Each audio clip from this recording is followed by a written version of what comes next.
Hello, and welcome to the Wellness Creator Podcast. Today's episode is another variety show. We're going to talk about current events taking place that are relevant to you as a wellness creator and kind of our hot takes on some of these issues out in the world. Hello, Sandy. Hello, good morning, good morning. All right, ready to go? Yeah, let's do it. First one? Okay, so the first interesting article that we came across and practice that we came across in the last little bit has been around kind of the explosion or the growth of GLP-1s for fitness and wellness and health. So this is a pretty controversial hot button issue, but just we want to kind of put this out there because it's also for those of you looking and exploring interesting avenues for growth in your business. This is obviously a medication or a tool that a lot of people are using for different purposes, including improving athletic performance like VO2 max, like including like helping to treat things like PCOS symptoms for those of you in the fertility space or the women's health space. And so it's just worth noting that there are, of course, a lot of people using these peptides and medications. And how can you be making your business relevant to these folks and their specific needs? Yeah, and just to take a step back, we're talking about GLP-1s, and for those of you who may not be familiar with that phrase, it stands for glucagon-like peptide, and it is the Ozempics and the Wegovy's and the Mounjaros of the world, the medication people are using for obesity, for diabetes, and as you said, it's just this explosion of peptides that everybody is talking about. I mean, the GLP-1 is one of them, but there's also this explosion of peptides for, the big one is BPC 157, like for healing of tendonitis and ligaments and so on. It's just fascinating to watch this. I love these stories where it's like, let's make this thing for this purpose. And then they discover like it's doing so much for inflammation and healing and brain and, like, all sorts of things. And I don't know, it's a really interesting topic to follow. Yeah, and I think for those of us in the wellness industry, like regardless of our personal usage or opinions of these medications, it's really important to notice the trend, especially if you're seeing clients, patients, you're a practitioner of any kind or a teacher of any kind. You should know that a percentage of your clientele are engaging with these substances, and that's only expected to grow as we head towards later in 2025 and into 2026, when a lot of these injectable medications or tools become oral and available as essentially supplements or medications that you can take by mouth. And it's just worth noting that this is a massive change in society. And there's a huge opportunity in this industry for programs or tools or coaching or classes that cater to people specifically on these peptides. And so I think that's just definitely worth thinking through, calling out. And, if you haven't gone down the rabbit hole of like what this means yet, I would say this is an invitation to take 20, 30 minutes and kind of like peruse the internet and kind of see what's actually happening, because things are moving quickly and it's really revolutionizing the space of wellness in a way that I don't think anything has in our lifetime. No, like maybe the discovery of insulin would be the comparison, but that's not even as powerful because it's only for people with diabetes, where this is like, if you're human, there's a peptide that can probably help one of your problems. And you sent me yesterday a link of a lady who's like a peptide coach. Like, here's my problems, and she'll like come up with like this sort of cocktail of different peptides. I think most of them at this point are injectable, but as you said, there's changes on the formulations to make these things oral, and that's going to change everything. So I agree. There is no other, like in recent medical history, I don't think there's anything as big as this, and I guarantee that people are going to be. Right now, I think there's a bit of a shame and a little bit of like, kind of, I do this secretly. I don't, because I'm going to get judged, or that it's kind of, as you said, gray market yesterday to me. Like there's this gray market of Oh peptides. And yeah, so there's a legit great market for peptides, like research but you grade don't peptides or openly peptides talk from about it, China. right? Yeah. Like you're not going to say, I'm Yeah. injecting myself, I'm reconstituting peptides from China and inject, like you don't say that. But I think, Well, some Sandy, just to clarify, some people do yeah, say yeah. that, and But I think you'll see more yes. people admitting, like, yeah, I'm on Yeah. a Yeah. GLP-1 and I'm taking a BPC 157 and I'm Yeah. doing this for my glowy skin or whatever. So I think if you see clients, you're going to start over the next year or two, start hearing people talk about these peptides. And I agree, it is absolutely, if you are in wellness, go research GLP-1s, go research what they're being used for beyond diabetes and Oh obesity. yeah. Yeah. I mean, it started like really creeping up for me in the long COVID community over the Hmm. past couple of months. Like there are a lot of doctors and naturopaths and different practitioners who are recommending different peptides for long COVID. So that's really where I first started really seeing this Hmm. beyond the like news stories about Ozempic. Like this is a bit different. Yeah. And then, just because we're in this industry, I want to point this out. Like I'm in a lot of communities and spaces like the Peloton community, the tonal community, like a lot of places like that, a lot of like women's hormone communities online, like really sort of following and tracking the conversations. And I would just say in the last 3 months, really 6 months, but really in the last 3 months, the kind of mystique or shame around these conversations have disappeared. And this is just everyone is talking about like, oh, I hurt my shoulder. Which peptide do I need? Right. I mean, it's just Right. kind of like a normal part of the conversation. And it's still a little sketchy on how to get these things. But that's all the more reason I feel like for you as a trained and potentially licensed practitioner of some kind, like if you're dealing with nutrition or you're dealing with like injuries and people dealing with like sports injuries, any of those kinds of roles or jobs, like you have this great opportunity to niche into this right now Hmm. and kind of explode your growth. And I would just say, like, don't shy away. This isn't going anywhere. And the politics of it are changing rapidly, really on Quickly. a daily Hmm. basis at this point. So I would make it your business to kind of track this, set up some Google alerts for some of these terms, like just like follow the news and incorporate some of this conversation into your own, social media, your own content creation, like start to track this and be on top of it and you'll have an edge. Yeah, absolutely. Especially like I know a lot of our clients, a few of our clients are in the weight loss, and Yeah. that's that space. Oh, that's like, yeah, You've this got is to know old hat this. in that Yeah, community. yeah, But yeah. it's like where it's really starting to make new traction is in like the women's health community, the hormonal conversations, Hmm. and then also in injury recovery. Yeah. And then I think now just the interesting thing that we wanted to talk about today that like triggered this for us to add it to this episode was like now kind of elite athletic Yeah. performance Healthy in that individuals community. are, Like yeah, how do you get faster? How do you get stronger? yeah, Um, yeah, and it's all like kind of uncharted. So yeah. you It's have an very cool. opportunity to really create novel content that doesn't exist on the internet, which Hmm. is amazing in the Hmm. age of AI and a busy internet. Yep. Like go and like be the person that writes the first article on XYZ. Yeah, So absolutely. Amazing. Okay. Topic 2 are we found a news report about some lawsuits against the city of San Diego by one particular yoga yeah, instructor, Nama funny. Steve, who is Yeah. hosting free or donation-based yoga classes on the beaches. And the city of San Diego does not like it and is constantly giving him citations to stop. And then Yeah. he moved to his backyard and was doing free classes on YouTube, and they continued to give him a citation, which, yeah, lots to unpack here. So, Jenny, give us your thoughts. Well, I'll just kind of take the legal angle Yes, please. here, which is probably the unpopular angle in this conversation. But I will just say the city of San Diego has a municipal ordinance against anyone teaching a public class with more than four people or four or more people. And so this is, according to them, violating that municipal ordinance because you need to have a permit in order to do that. And essentially, Nama Steve, as he is known, has basically provided this other argument that said, no, this is free speech because these are donation-based classes and I have a right to teach this class for free in public spaces, and that's the purpose of public spaces.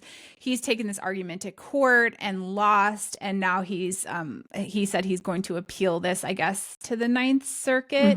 I will just say, though, so we do have a right to free speech in the United States, but there can be limitations. So there is like a time, place, and manner restriction that's a pretty common kind of restriction where a jurisdiction, like a city or municipality or whatever the governing institution is, can say, yes, you have free speech, but it has to fit within these parameters. And they do that. Like the justification for San Diego doing this is to kind of like make sure that there isn't going to be a public nuisance, because if you let this guy do this, then what else are you going to allow, and how do you make that determination? And so that's why these kinds of rules exist, is so that everyone kind of has a level playing field. They all have the same process to get a permit.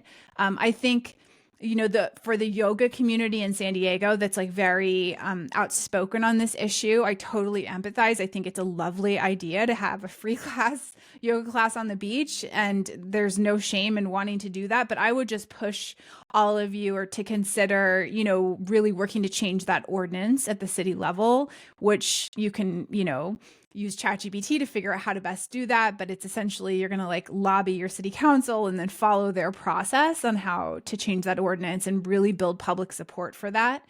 And maybe you don't want to change the full ordinance and you want to still have it so that a permit is required for X number of people, but maybe you do a carve out for these kinds of donation-based wellness classes or something. Like, the laws are created by people for people, theoretically. So I would just encourage all of you to think outside the box, because I would wager that the Ninth Circuit is probably not going to side with Namaste. Who knows? I could be wrong. Like, he could have a fantastic legal team that makes a fantastic First Amendment argument that I don't understand yet. But I would just say, like, there's a process for this. And so it doesn't mean no yoga on the beach, but I would just, you know, I watched some video clips that you sent me, Sandy, of this guy. And I feel like there's a little animosity between him and the government and the rangers on the beach and stuff like that. And I would just say, like, I don't know. Maybe I don't know the whole backstory, but I would try to actually just get that rule changed or amended. And my guess is it's probably easier to do that than to fight this as a First Amendment issue. I just like, the part that's confusing to me is like, you are doing business and you know, sure, it might be free, but it's still your business and you're talking. And so he's like, I should be able to talk on the beach. Well, sure. But you're like running, like you're talking, you're teaching a class. You're not just like up on a soapbox, you know, expressing ideas about yoga classes or yoga or whatever. Like, there's a difference to me about running a business versus just general free speech out in public. And anyway, I'm not American and I'm not a lawyer, but it's all seemed crazy to me. I would say I don't see why he can't get a permit. Yeah, just go get a permit. Or maybe you have to pay for the permit and it's, you know, cost prohibitive. So then I would say, like, petition the city so that there's certain classes of people that can apply for a waiver of that fee structure. So I would just I would think through all of those avenues for how to solve that problem. So if you are a yoga teacher or practitioner in the city of San Diego, I would just think through that process a little bit, because the problem with big theoretical arguments or philosophical arguments about things like free speech, or that, like, you have to think about the counterfactual to your situation. So if we as collectively as a society make what Nama Steve is doing a free speech issue, then like, who else do we have to allow to do what? So think about like the polar opposite of what you would want, or of him, and then think about if that would make you feel comfortable or safe. And if it does, then that's great. Then free speech argument all the way.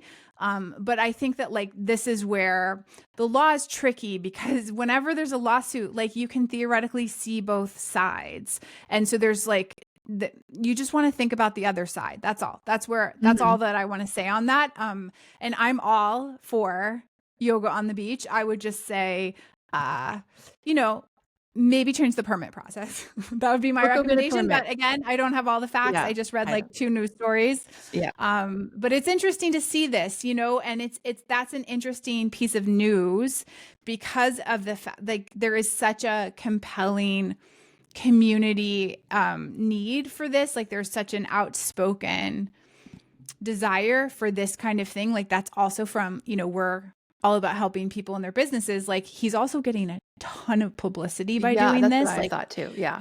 Yeah. Because it's it's like like a all over his brilliant, Instagram. There's like brilliant thousands. marketing strategy. Yeah. Like, I didn't know who this guy was who lives, 600 miles away from me teaching classes. And now I do. Yeah. So And he's so kind does of a our whole genius. audience. Nama Steve. Yeah. Yeah. We don't have to get into that, but yeah. Okay. All right. Let's move into the third topic, which is this idea that, or this question that we have read a few articles on, are what should the transparency rules be about if you use AI? How transparent do you have to be, or how honest do you have to be that you used AI to create whatever type of content? Yeah. So that's like a really hotly contested issue, another one, right, to bring to the table. And I think that, we have friends and colleagues on both, like, many sides of this conversation. I think we can all agree that none of us want to live on in an internet age where everything is made by AI and sort of just like ChatGPT is spitting out all of the content that any of us interact with. Like, I know when I read a blog post or a news article that's written by a great writer and thinker, like, it's very clear to me that that's not AI generated, and there's so much pleasure that comes from that. And at least at this point, robots are not able to recreate that.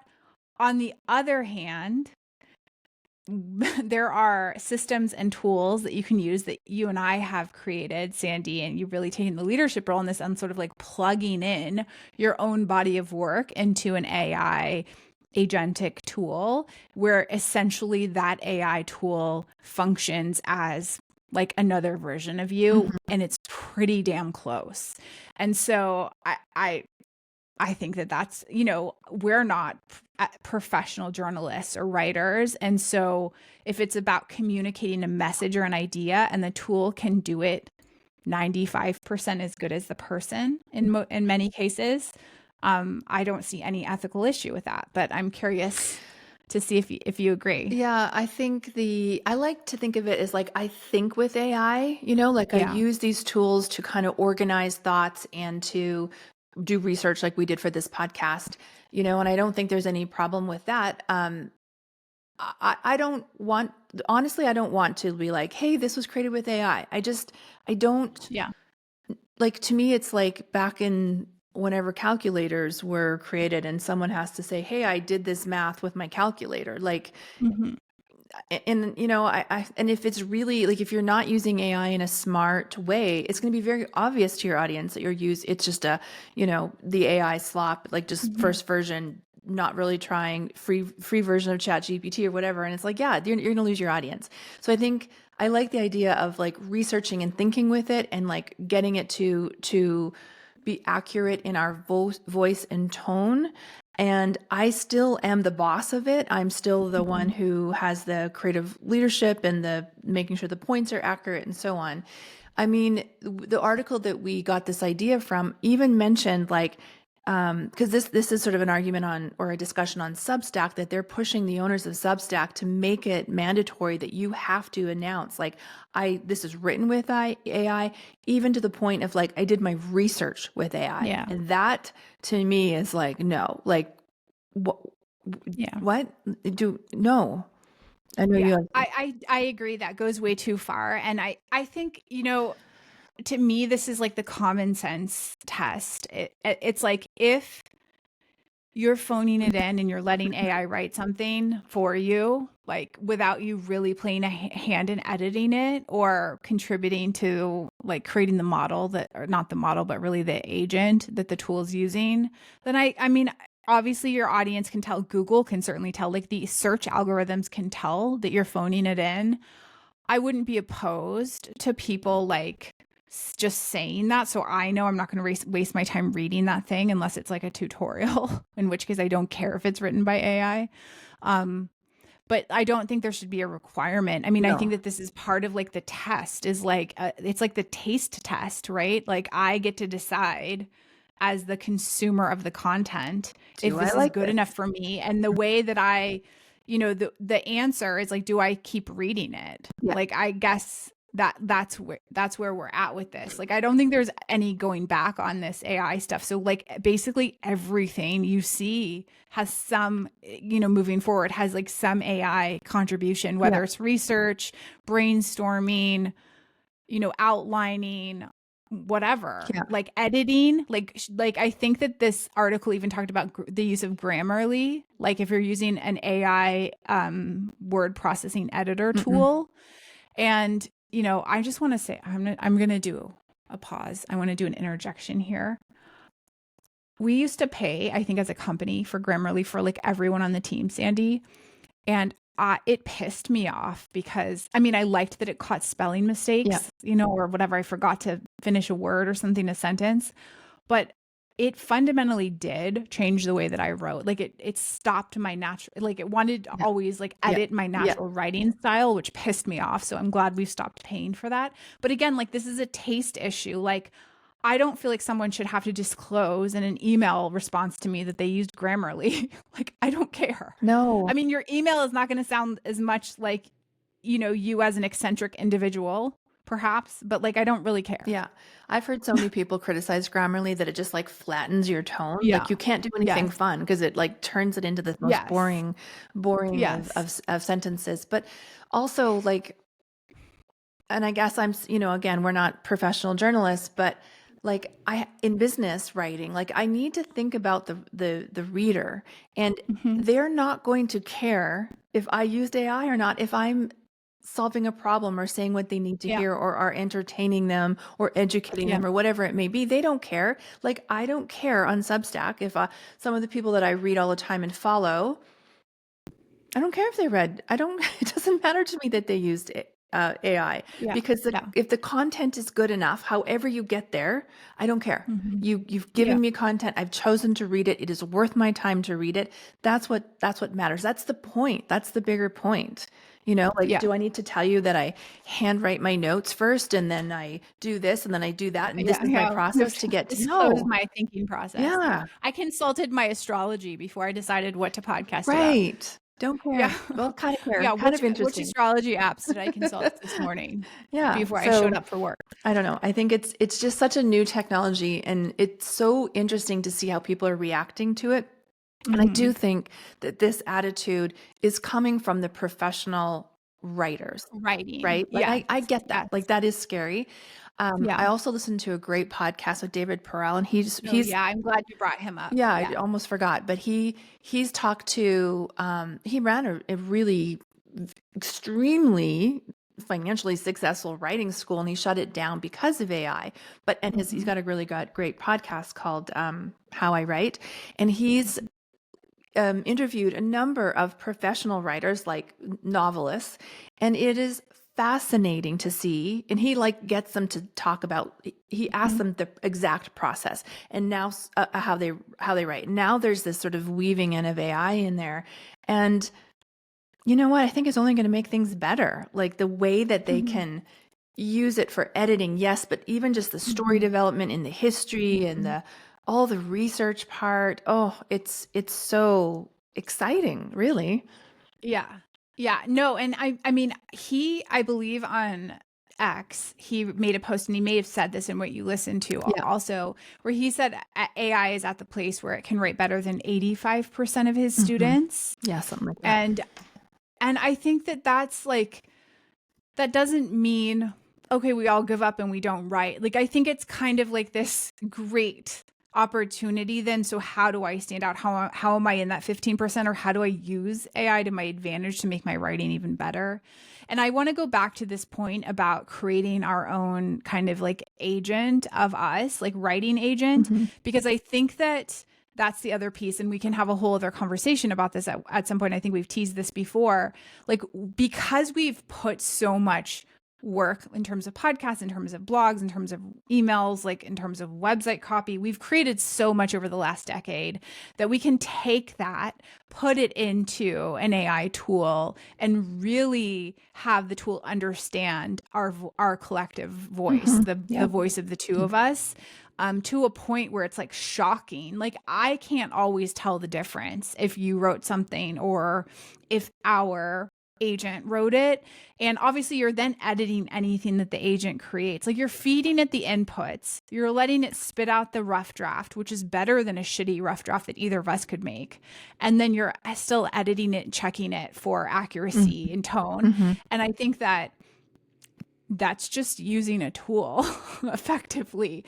Like I would bet that most people would not be able to tell the difference between two pieces of writing, whether you wrote it or our AI agent. Now, if you just asked a free random ChatGPT window to write the same thing, that's not what we're talking about. We're talking about something that has been highly customized and programmed. And I think that is, if you are a professional writer and you're able to create your own agent of yourself, more freaking power to you. You've just like turned you into 10,000 use. Right. Which is what we've Why all asked for. wouldn't you do that? That is the actual point of technology. Right. And as we said on a recent podcast, it's like this allows you to, I work less because I've got Claude spitting out content that sounds like us, right? Like I literally you can go horseback riding. I went horseback riding on Friday instead of writing all the social posts that are for your podcast episode. I went horseback riding. So argument done. That's all you need to hear, right? So I disagree with it, I think. I also just assume it's written by AI. Who cares? Who cares? I just think that there is that argument to me is that other side is coming from this place. And I'm just going to go down into my little rabbit hole here, which is like one of my favorite books that I read when I was young was Max Weber's, like, what is it? God, The Spirit of Capitalism. What is that freaking famous book? That Weber book? I don't know. We'll put it in the show notes, folks. But essentially, it's basically saying, at least in the United States, I'm sure in Canada too, it's a North America thing, that like we're all rooted in this puritanical way of thinking, which I translate to like overwork, right? It's like this. It's like this Christian Protestant sort of like obsession with working yourself to death as a way to be more godly. And I think that AI is like another opportunity in the technological revolution for us to actually like turn the little light bulb on in our brains and say like, hold on, are we going to use this just to like work just as much or even more and create God knows what with all those hours? Or are we going to use this tool as a way to like self-reflect, acknowledge that our like overworking is rooted in this like outdated system, and like let ourselves off the hook? Like, can you create the same amount of output in 4 hours that used to take someone 40 hours so that you can then have those other 36 hours to do something else? Hell yes. Yes. That is where I'm at with it. It's like the Puritan Ethic and the Spirit of Capitalism. It's something like that book. I'm sure a lot of you read it in college. But I just think about that all the time. Like, people love to think that they are acting in a sacred way by working all the time. And I think AI is this like real chance to free ourselves from the shackles of that historical, like oppressive system. That's all. I totally agree. Right. Totally agree. So we're not going to be, we use AI, we formally publicly admit it, and who cares? That's what I'm Who cares? But we also, again, I want to say it in bold caps. We do not ask ChatGPT to spit out something. We use like programmed agents that are trained on our collective decade of work. And the prompting is also really, really important. The prompt engineering of like how we get it to create something, and then the editing and reviewing. Although I think that we could make an agent for that too. We could like, it's all about like kind of like how many steps of the human part can you remove? so that the human can go horseback riding or make tinctures or play with a dog or write poetry. All the things. Yeah. All the things. Or record a podcast. Yeah. And from here on, it's AI after this recording. Yeah. All right. Okay. 3 great topics. Thank you, Jenny. All right. Thank you, Sandy. All right, folks, we will see you next time. If you come across a really interesting, compelling story out in the world that's taking place in the world of wellness and you want us to shoot the shit about it on this podcast, please send it to us. Please tag us on social, get it to us in some way. You can always get to us at team@heymarvelous.com. That's probably the best way to send a message to our team. It'll get to us for this show. But, we're kind of always coming across this stuff. But if you find something really juicy and you want us to talk about it, please send it our way. Amazing. Bye, everyone. Bye-bye.